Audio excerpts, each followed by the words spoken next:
Hey everybody, what's going on? We're back with another episode of Cook's Corner. It is absolutely freezing outside right now, but that's not going to stop us from having some hot takes about the Montreal Canadiens and where they are headed for the rest of this season.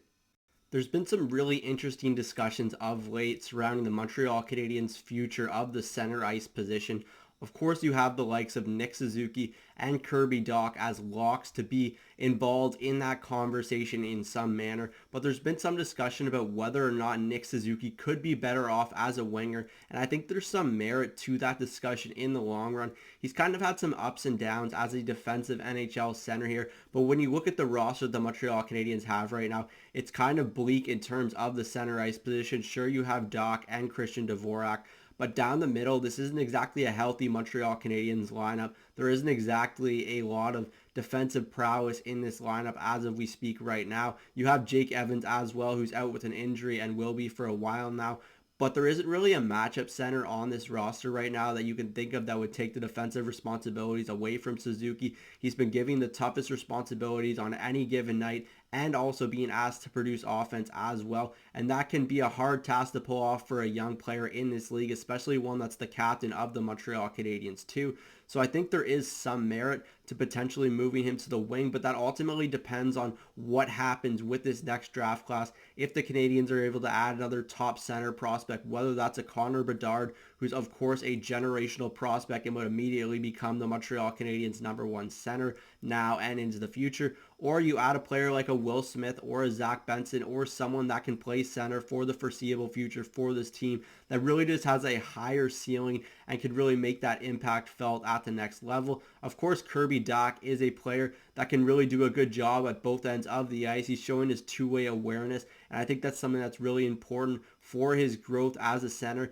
He's got a big frame, a long reach, someone that can really play center at this level and someone that deserves to play center at this level. I'm kind of surprised that it took the Canadiens this long to really stick him down the middle, but I know that he was finding success with that Cole Caulfield and Nick Suzuki on the top line, and that really helped gain him some confidence. But I think that Doc is a center for the next little while for the Montreal Canadiens and should be for the future as well. But I don't necessarily see him as a potential top line threat. I think he's going to be a really good second line center. So I think that the Montreal Canadiens have two really strong second line centers right now in Suzuki and Kirby Dock, but they're really missing that elite number one center. And I think that potential is there for them to get that in this draft class, or at least someone that can kind of elevate the play of Doc and Suzuki and really be that number one player in this lineup. Whether that's a Benson, whether that's a Connor Bedard, of course, the likelihood of that happening isn't exactly that great right now, but you know, it's a lottery, so stranger things have happened. But the Montreal Canadiens are clearly missing that top line center at the next level,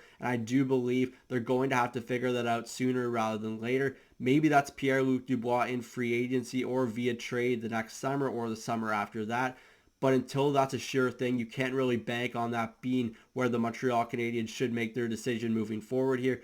Although I think Dubois is a good bet to be a Montreal Canadien at some point over the next two seasons. You can't lock him in until he's signed in a contract, and he would be a really strong number one center for this team. So I do believe that that would be a wise avenue to take as well. But it ultimately depends on what happens with this draft class, and there's so many unknowns right now surrounding this draft class that it's hard to really say where they're going to head down the middle of the ice for the foreseeable future.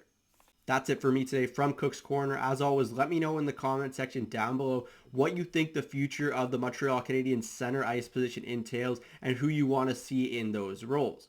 I'm Zach Cook. We'll see you later.